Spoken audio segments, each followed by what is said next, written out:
kabar Kairen? Kabar saya baik, cuman agak capek aja sih.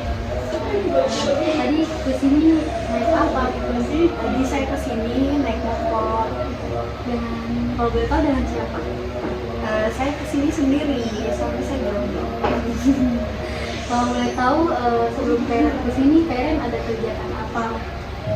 Iya, tadi kebetulan karena saya kan seorang mahasiswa. Selain sibuk kuliah, saya juga tuh ada organisasi. Nah, tadi ada pertemuan sama teman-teman organisasi. Semoga sedikit.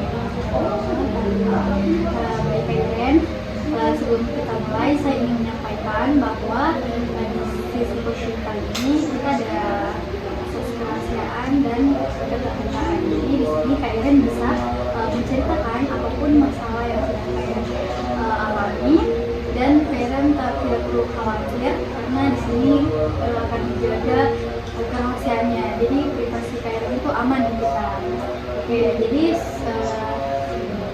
sebelum kita lanjut ke sesi konseling, saya ingin menyampaikan bahwa di sini kita akan memberikan waktu sekitar 30 sampai 40 menit untuk dalam berjalannya sesi konseling kita pada kali ini, untuk Kairen menjelaskan dan menceritakan keluhan Kairen kepada saya. Baik Ibu, saya bersedia. Jadi kalau boleh tahu apa yang membuat Kairen sehingga datang pada sesi konseling hari ini? Bisa diceritakan? Ya Ibu, jadi saya kan tadi seperti yang saya ceritakan di awal, selain sibuk kuliah, saya juga sibuk organisasi ya Ibu.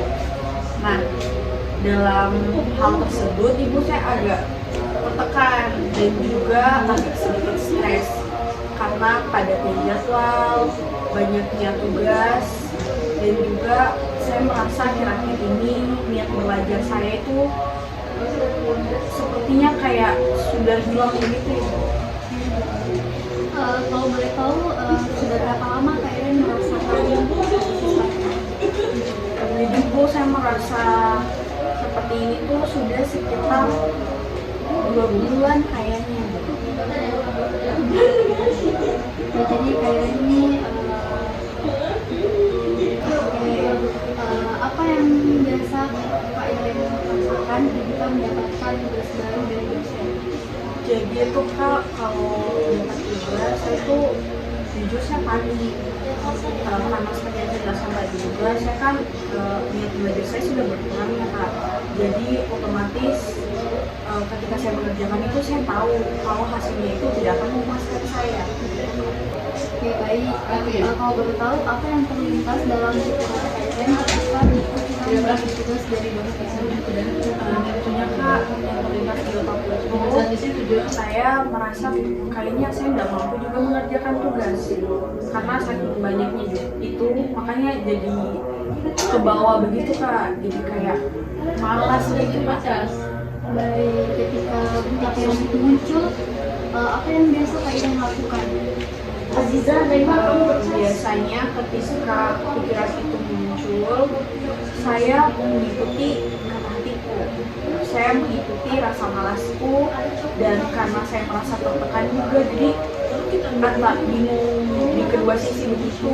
Jadi saya bingung kayak saya mau kerja, tapi saya merasa kayak saya tidak mampu, atau saya mengerjakan tapi saya yakin pasti hasilnya juga tidak sebaik itu. Ya, dari pengalaman yang Kairen rasakan. Kalau boleh tahu bagaimana aktivitas belajar Kairen akhir-akhir ini?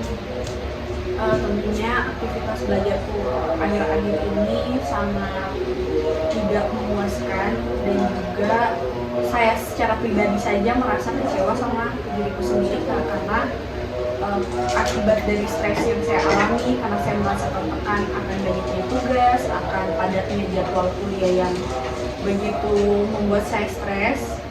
Jadinya kualitas belajar saya pastinya memburuk. Baik, dengan padatnya jadwal Kairen ini, apakah Kairen masih merasa menikmati proses belajar Kairen saat di kampus? Tentunya karena saya belajarnya itu kurang maksimal, jadi di kampus juga seperti demikian Kak, karena fokus saya kan terbagi jadi dua ya Kak, dan juga saya merasa semuanya itu kurang berjalan dengan Kalau boleh tahu dari bagaimana konsentrasi kalian saat ini? Seperti yang saya jelaskan tadi, tentunya konsentrasi saya itu tidak baik, konsentrasi saya itu terganggu, dan karena hal itu disebabkan karena saya merasa tertekan dan Kalau boleh tahu, apakah kondisi ini mempengaruhi nilai akademik kalian atau prestasi kalian?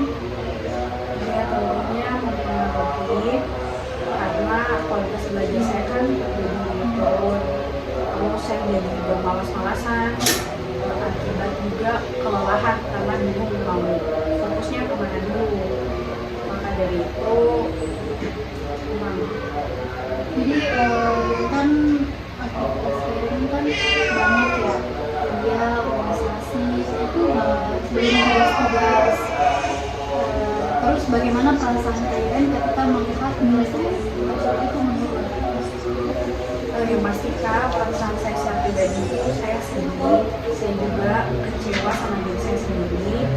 Saya merasa kalau saya tidak memenuhi ekspektasi saya, karena saya merasa di awal saya itu mampu untuk mengatur jadwal saya dengan baik, saya mampu untuk fokus walaupun saya punya banyak kegiatan baik itu di kampus maupun organisasi, tapi ternyata saya tidak sehebat itu karena saya tetap manusia biasa yang bisa stres, bisa capek.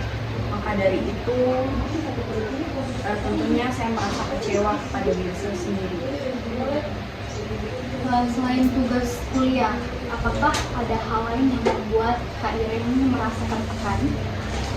Iya, selain tugas kuliah, saya juga tertekan dan cemburu melihat hasil dari teman-teman saya yang fokus dalam berkuliah. Artinya mereka tidak mengambil organisasi, jadi fokusnya itu betul-betul di perkuliahan. Makanya hasil prestasi akademik mereka itu jauh di atas saya. Jadi saya merasa saya itu tertinggal dari teman-teman saya, dan saya merasa kurang dan insecure pada diri saya sendiri dalam bentuk nilai yang ada di kampus. Jadi saya mengikuti dari apa yang kalian rasakan. Kalian juga sudah berusaha semaksimal mungkin. Kalian berlelah, tapi jangan sampai kalian merasa menyerah.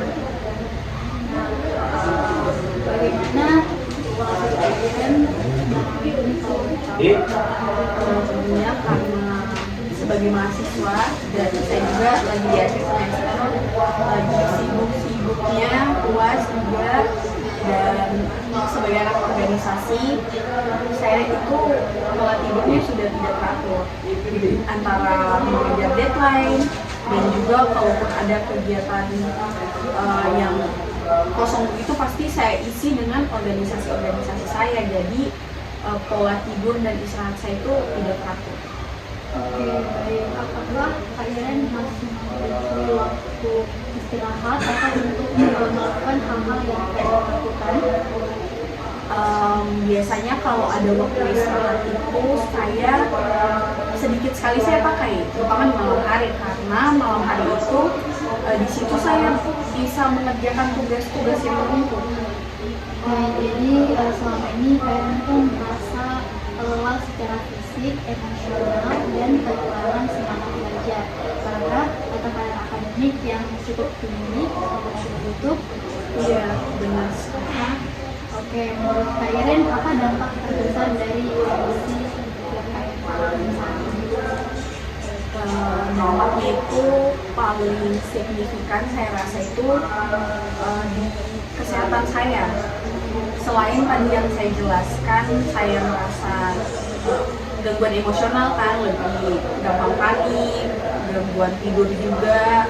Tentunya itu kan berpengaruhnya ke pikiran saya, dan pola pikir itu yang membuat saya jadi gampang kepikiran, dan tentunya itu mengundang penyakit-penyakit kayak pusing, susah susah tidur, akhirnya ya seperti itu, jadi tidak enak badan. Menurut Kak Iren, apa penyebab utama dari kondisi yang Kak Iren alami sekarang? Penyebab utamanya itu karena saya kurang istirahat. Kurang istirahat diakibatkan oleh banyaknya aktivitas, mengejar deadline tugas, dan juga mengikuti organisasi. Oke, kalau boleh tahu nih, apakah Kak Iren termasuk orang yang memiliki standar tinggi terhadap diri kakak sendiri? Iya, seperti yang saya jelaskan di awal, standar tinggi yang saya buat untuk diri saya itu karena saya menaruh ekspektasi. Saya merasa bahwa ketika saya melakukan perkuliahan dan juga mengikuti organisasi, tentunya saya bisa berkembang lebih baik secara akademik maupun non-akademik. Tapi kembali lagi, ternyata ekspektasi saya itu berbeda dengan realita yang ada, karena yang namanya manusia pasti ada titik lemahnya, begitupun saya secara pribadi. Dan saya juga ternyata jadi gampang lelah dan gangguan kecemasan. Oke, baik. Menurut Kak Iren nih, apakah tuntutan untuk selalu sempurna itu mungkin ikut membuat Kak Iren merasa tertekan? Tentunya juga saya merasa tertekan karena tuntutan untuk menjadi sempurna itu ya, karena yang mengatur standar itu bukan cuma orang lain, tapi diri saya sendiri. Maka dari itu saya merasa. Oke, jika kondisi ini terus berlanjut, apa yang Kak Iren khawatirkan akan terjadi? Tentunya yang saya khawatirkan itu ada dua. Yang pertama kesehatan saya, karena saya menyadari kalau akhir-akhir ini saya pola tidurnya itu jadi tidak teratur, dan juga secara pola tidur saya juga saya jadi sering begadang. Biasanya tidur di jam 1 atau jam 2 pagi, dan juga secara prestasi tentunya pasti akan terganggu karena saya seringnya mengerjakan tugas itu kan mendekati deadline. Jadi pasti hasilnya itu karena tergesa-gesa saya itu hasilnya tidak akan maksimal. Maka dari itu ada dua hal yang saya khawatirkan, kesehatan saya dan prestasi saya. Oke, baik. Jika kondisi ini bisa membaik, perubahan seperti apa yang Kak Iren ingin harapkan? Tentunya kalau untuk mengubah keadaan ini, hal yang ingin saya ubah dari diri saya itu, saya lebih bisa istirahat, lebih bisa mengatur jadwal istirahat saya, dan juga saya bisa mengatur bagaimana pola pikir saya, karena saya sebenarnya siksa juga karena saya merasa begitu memikirkan hal-hal yang di luar kendali saya, akhirnya tadi jadi stres, jadi merasa tertekan dan kurang menikmati aktivitas saya. Oke, jadi tujuan yang untuk dicapai adalah hubungan ini dengan akademik dan meningkatkan motivasi belajar Kak Iren, serta mengelola waktu yang baik dan menjaga kesehatan untuk diri Kak Iren sendiri. Begitu? Iya, benar sekali. Lalu menurut Kak Iren, langkah apa yang bisa dilakukan agar Kak Iren bisa keluar dari kondisi Kak Iren saat ini? Menurut saya langkah awal yang bisa saya lakukan itu sebetulnya dengan membuat jadwal, karena seperti yang saya ceritakan tadi, saya kan banyak kegiatan dan hal-hal yang membuat saya stres itu karena akhirnya semuanya jadi bertabrakan, jadi jadwal saya jadi padat, ada banyak tugas yang perlu dikerjakan. Maka dari itu saya perlu membuat jadwal supaya saya tahu jam sekian saya melakukan sebentar, dan mungkin sebelum waktunya tidur saya sempatkan waktu untuk mengerjakan tugas. Dan juga saya mau mengatur waktu istirahat saya, karena seperti yang saya katakan juga, saya kan bermasalah bukan hanya di prestasi akademik tetapi juga di waktu istirahat saya. Maka dari itu saya berusaha supaya saya mengutamakan diri saya terlebih dahulu, lalu kemudian hal-hal yang lain supaya semuanya bisa berjalan lebih baik. Bagus. Apakah selama ini jadwal kita itu? Untuk hari-hari kemarin tentunya belum, karena sesi konselingnya baru dilakukan hari ini. Maka dari itu, dari sesi konseling ini saya baru tahu ternyata yang saya perlukan itu adalah jadwal. Maka dari itu belum ada. Oke, jadi mungkin kesimpulan materi ini mungkin kita bisa mulai membuat jadwal aktivitas kalian agar kalian bisa membagi waktu untuk belajar, untuk organisasi, kuliah kalian, dan mengerjakan tugas agar tidak bertabrakan waktunya. Jadi bagaimana jika kita mulai membuat jadwal sederhana yang lebih realistis? Kalian bersedia?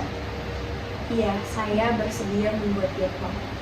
Oke, selain itu apa yang biasa kalian lakukan ketika kalian mulai merasa jenuh atau kelelahan?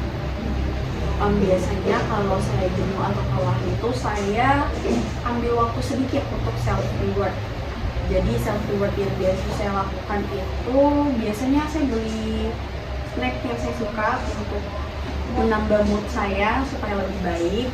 Dan juga biasanya saya ambil waktu istirahat biar cuma sedikit untuk kayak tidur siang, atau di sela-sela mengerjakan tugas malam biasa saya ambil kayak pejamkan mata sedikit seperti itu. Bagus. Jadi tindakan kalian itu sudah betul. Ketika kalian merasa lelah, kalian malah memilih untuk mencoba makanan-makanan agar pikiran kalian bisa jauh lebih tenang. Iya benar. Itu sudah bagus langkah yang kalian lakukan. Oke, baik. Menurut kalian berapa lama waktu istirahat yang cukup ketika kalian lagi belajar? Untuk waktu belajar dan waktu istirahatnya, saya rasa itu saya pakai teknik, kalau nggak salah Pomodoro, kalau nggak salah namanya, itu belajar 25 menit, istirahat 5 menit. Oke, baik sekali. Selain itu, kalau boleh tahu nih, bagaimana hubungan Kak Iren dengan teman-teman Kak Iren di kampus, atau mungkin hubungan Kak Iren dengan keluarga yang di rumah? Apakah ada yang terganggu? Kalau untuk hubungan sama teman-teman di kampus, tentunya tetap yang namanya teman-teman ya, apalagi seumuran, pasti ada yang namanya selisih paham. Tetapi saya juga sadar kalau selisih paham itu wajar, dan memang itu harus juga terjadi supaya kita satu sama lain itu saling mengerti situasi dan kondisinya. Karena dari selisih paham itu kan kita bisa saling menjelaskan dari sisi masing-masing, dari sudut pandang saya dan sudut pandang teman saya, dan dari situ kita bisa lebih mengenal satu dengan yang lain, dan tentunya pertemanan bisa berjalan lebih efisien. Dan untuk di rumah, saya rasa juga dukungan paling baik yang saya terima itu tentunya dari orang-orang rumah, dari papa dan mama saya, dan juga dari kakak-kakak saya dan adik saya. Saya merasa bahwa hubungan yang baik di rumah tentunya akan membawa dampak yang baik juga di luar. Dan saya merasa bahwa kedewasaan yang saya alami mengenai permasalahan-permasalahan dengan orang lain, baik di luar rumah, di kampus, atau di lingkungan rumah saya, tentunya itu berasal dari dalam rumah. Bagaimana dalam rumah kita itu mencerminkan kita dewasa. Jadi kalian ini hubungan dengan teman-temannya dan keluarganya bisa dibilang sangat baik dan sangat bagus ya. Karena Kak Iren, saya dengar tadi bahwa Kak Iren ini suka berbagi cerita dengan teman-teman gitu. Dan mungkin juga Kak Iren suka bercerita dengan keluarga di rumah. Iya, betul sekali ya. Jadi itulah yang membuat hubungan Kak Iren itu baik, karena Kak Iren sering berbagi cerita apa yang Kak Iren rasakan. Iya, betul sekali. Jadi apakah Kak Iren bersedia meminta bantuan atau bercerita kepada teman atau keluarga ketika Kak Iren lagi berada di fase yang membingungkan atau yang bisa dibilang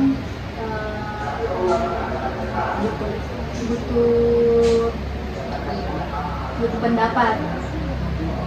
Iya, jujur kalau di saat situasi-situasi saya merasa capek juga dan lelah dengan banyaknya jadwal dan juga kegiatan-kegiatan yang saya lakukan, saya merasa saya perlu sekali dukungan dan juga perlu sekali membagi keluh kesah saya kepada orang-orang di sekitar saya, terutama orang-orang di rumah. Saya merasa kalau saya membagi cerita atau saya meminta saran dari orang-orang terdekat saya, mereka itu memberikan saran-saran yang tentunya berbeda-beda dan juga berbeda dengan saran pendapat saya pribadi. Tapi saran-saran yang berbeda itu membuat saya paham bahwa ternyata setiap orang memiliki cara yang berbeda dalam menghadapi segala situasi. Maka dari itu, tinggal pilihannya dari saya.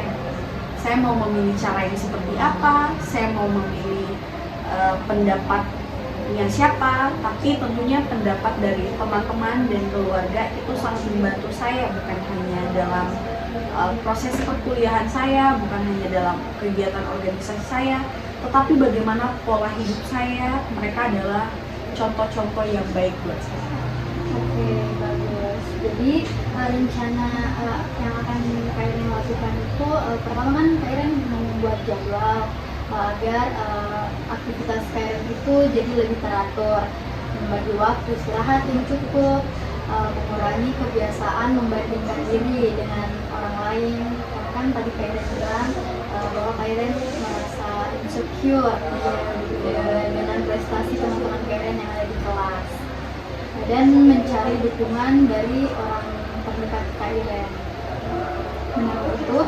Iya, benar sekali. Baik. Nah, setelah membicarakan semua ini, bagaimana perasaan Kak Iren sekarang? Tentunya saya merasa lebih baik karena sebelumnya kan saya bingung, saya merasa bahwa saya kurang efisien begitu dalam melakukan segala sesuatu. Tapi setelah saya membuka dan membagi cerita dengan ibu, saya merasa lebih baik, bukan hanya secara pemikiran, tapi saya merasa hati saya juga ikut tenang, dan juga tentunya saya sudah tahu setelah ini saya mau bagaimana untuk membuat perubahan dalam pola hidup saya supaya kedepannya saya lebih baik lagi dalam melakukan segala sesuatu, bukan hanya dalam bagaimana saya belajar, tapi bagaimana juga pola hidup saya sehari-hari. Kalau boleh tahu, hal terpenting apa yang Kak Iren dapat pelajari pada sesi konseling hari ini? Hal terpenting yang saya dapat pelajari dari sesi konseling hari ini itu, saya merasa saya sudah mengenali diri saya lebih lagi, dan juga saya tahu bahwa ternyata selama ini pola kehidupan saya dan pola keseharian saya itu salah. Saya terlalu mementingkan hal-hal yang di luar kendali saya, padahal sebenarnya segala sesuatunya itu memang siapa sih yang tidak mau hasilnya sempurna. Tapi saya tetapi setelah kita berbincang-bincang tadi, Bu, saya menyadari bahwa manusia juga punya kelemahan.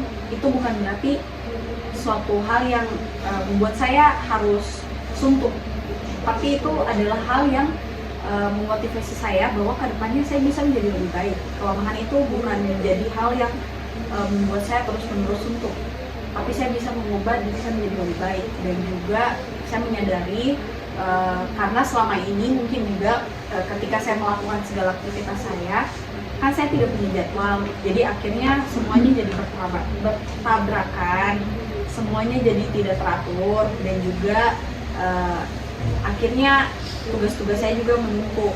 Maka dari itu, mulai dari setelah sesi konseling ini, saya pasti akan berusaha untuk membuat jadwal keseharian saya supaya segala sesuatu dan aktivitas saya itu boleh saya lakukan dengan terstruktur.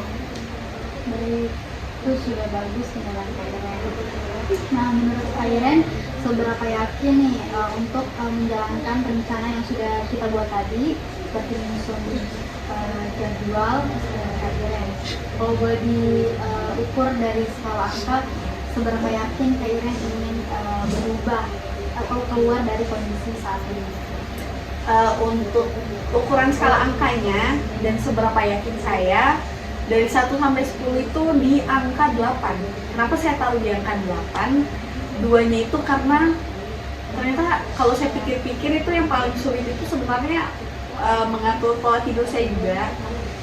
Itu saya belum yakin di bagian itu karena saya paham diri saya tahu bagaimana dan mungkin itu agak sulit. Tapi untuk hal-hal seperti membuat jadwal dan kegiatan-kegiatan yang lain, itu saya rasa saya cukup mampu untuk mengubahnya ke arah yang lebih baik. Bagus, itu sudah menunjukkan adanya motivasi yang kuat yang mulai keluar dari dalam diri Kak Iren. Oke, mungkin sesi konseling kita sudah di ujung nih. Jadi untuk membantu memantau perkembangan yang sudah kita rencanakan, bagaimana kalau kita mengadakan pertemuan lanjut di minggu depan? Apakah Kak Iren bersedia? Nah, itu sangat menarik buat saya dan tentunya saya sangat bersedia. Nah, kalau boleh tahu di hari apa Kak Iren kosong atau memiliki waktu luang? Saya biasanya punya waktu luang itu di hari Sabtu. Oke, baik. Kemungkinan jadwal pertemuan kita untuk minggu selanjutnya itu di hari Sabtu, tepatnya pada jam seperti jam tadi ini ya, jam 1 pas atau 13.00. Nah, pada pertemuan berikutnya kita akan mengevaluasi kembali perkembangan yang sudah tadi dilakukan dan mendiskusikan kemungkinan kalau ada kendala yang mungkin muncul saat proses Kak Iren untuk berubah menjadi lebih baik atau keluar dari fase yang kemarin. Apakah jadwalnya sudah sesuai? Untuk jadwalnya saya masih terpikirkan ya, belum direalisasikan, tapi tentunya setelah selesai dari sesi konseling ini saya akan langsung membuat jadwal yang lebih teratur untuk keseharian saya, untuk pola belajar saya, dan juga pola istirahat saya. Oke, baik. Terima kasih Kak Iren atas keterbukaan dan kepercayaan selama sesi konseling kita ini. Saya menghargai usaha yang sudah Kak Iren mau lakukan dan saya memahami kondisi diri Kak Iren sendiri. Kalau boleh tahu, setelah sesi konseling hari ini Kak Iren ada kegiatan lain lagi atau tidak? Setelah dari sesi konseling ini, kebetulan saya ada janjian dengan keluarga di rumah. Kita mau pergi jalan-jalan dan itu sekalian bisa jadi refreshing buat saya karena saya merasa lebih baik lagi setelah sesi konseling ini. Jadi tentunya saya mau sedikit melakukan refreshing juga bersama orang-orang terdekat saya supaya hal-hal yang sudah kita bicarakan tadi dan yang akan saya lakukan untuk perubahan perilaku yang lebih baik ke depannya itu bisa terrealisasi dengan lebih baik. Wah, baik sekali. Kak Iren masih mau meluangkan waktu di tengah kesibukan Kak Iren ini untuk merefleksikan diri agar tidak terlalu stres. Oke, jadi saya harap Kak Iren dapat menerapkan langkah-langkah yang telah direncanakan tadi sesuai dengan tahap penyusunan jadwal yang Kak Iren buat. Semoga berjalan dengan konsisten agar Kak Iren tidak merasa kelelahan dalam mengatur waktu lagi. Semoga hari-hari Kak Iren kedepannya bisa jauh lebih menyenangkan. Terima kasih karena sudah mempercayakan saya untuk berbagi cerita Kak Iren. Baik, saya juga mengucapkan banyak terima kasih untuk Ibu. Terima kasih sudah menemani saya dan mendengarkan semua keluh saya. Karena selama ini saya merasa sepertinya tidak ada orang yang mau mendengarkan saya, tetapi ternyata saya salah sangka. Ternyata di luar sana banyak sekali kepribadian orang yang berbeda-beda dan saya sangat merasa nyaman untuk berbagi cerita. Kemudian juga tadi kita sudah janjian untuk melakukan pertemuan yang kedua kalinya di hari Sabtu di jam 1 siang. Tentunya itu sangat membuat saya tidak sabar lagi untuk pertemuan selanjutnya, dan saya mengusahakan semoga di pertemuan selanjutnya saya bisa memberikan perubahan yang lebih baik lagi dalam pola keseharian saya, dan juga saya bisa menjadi pribadi yang lebih baik lagi. Oke, baik. Kalau begitu mungkin cukup sekian sesi ngobrol kita pada hari ini, dan saya perjelas lagi kepada Kak Iren bahwa Kak Iren tidak perlu khawatir, karena semua yang kalau Kak Iren ceritakan tadi itu kita jaga kerahasiaannya, jadi Kak Iren tidak perlu khawatir bahwa cerita Kak Iren ini akan disebarluaskan karena kita punya kerahasiaan. Jadi insya Allah cerita Kak Iren itu aman di kita. Oke, baik Ibu, terima kasih banyak sudah menjadi pendengar yang baik, dan terima kasih untuk saran-sarannya, dan juga terima kasih saya sudah merasa lebih baik lagi. Terima kasih. Baik Ibu, saya pamit pulang dulu ya Ibu. Baik, semoga berjalan lancar. Iya, terima kasih Pak. Hati-hati di jalan Kak Iren. Iya.